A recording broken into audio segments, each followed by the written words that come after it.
gabi. At nanalangin lang po, sana nawa mamukulit ang aming pamilya at muli po dabo. Ang pang-apat ko po nga isi-share sa inyo ay tungkol po sa matagal ko nang hinili nga dati ko siyang OFW, pabalik-balik na lang.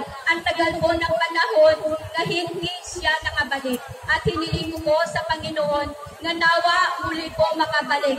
At salamat sa Diyos kasi po nandoon na siya sa bansang Romania. Thank you Lord, thank you Jesus. Thank you for everything. To God be the highest glory. Glory to God. Salamat sa Panginoon. Sige nga po, palakpakan natin ang malakas ang ating Panginoon.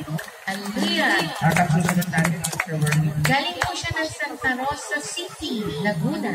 Sister Petronila Guevara. Palakpakan natin ang ating Panginoon. Magandang gabi po, Brother Mike, Sister Belen, at Sister Andrade.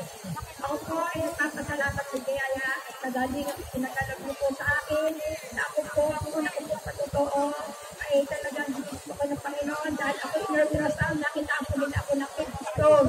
After 3 months, pinain po ako ng gamot.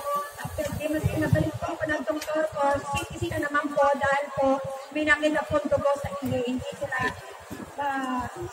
at pinapagtahan ako ng Panginoon dahil po pagbalik ko kay doktor, pinapasa ko ang result ng aking CT scan, full abdomen, please God.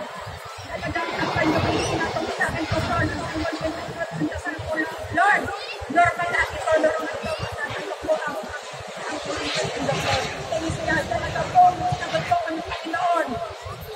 Lahat po ay normal, God to this po ay normal, wala na akong minister, kaya pinasasalamat ako po sa Panginoon at kaya dahil yung pagdalo-dalo ko po sa dawain na lagi ko dinadalangin dahil silang aming karamdaman, lahat ng kaming mag-asawa, nagkaroon silang prostate na 3 months ulit, ay ultrasound, pero pinaamin ko na po na pang-result ko ay normal.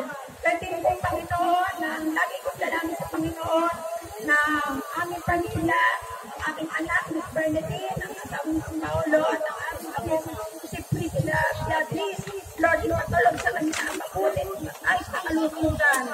Hindi po Panginoon ang aming pinagtatiwala ko sa amin ng Panginoon, aming mag-asawa, na handang buhay ay aming mapatulog, mapalago, pinakasama ka namin, Lord, sa bawat oras.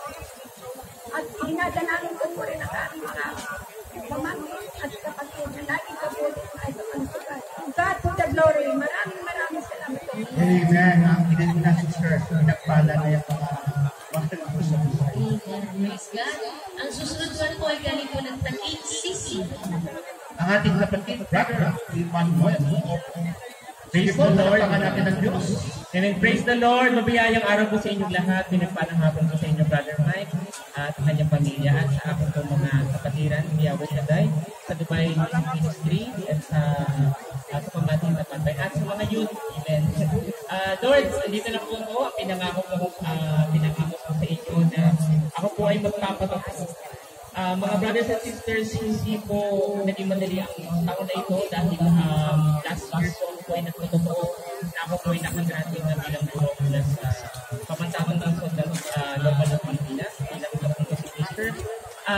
Ito po December, nag-train po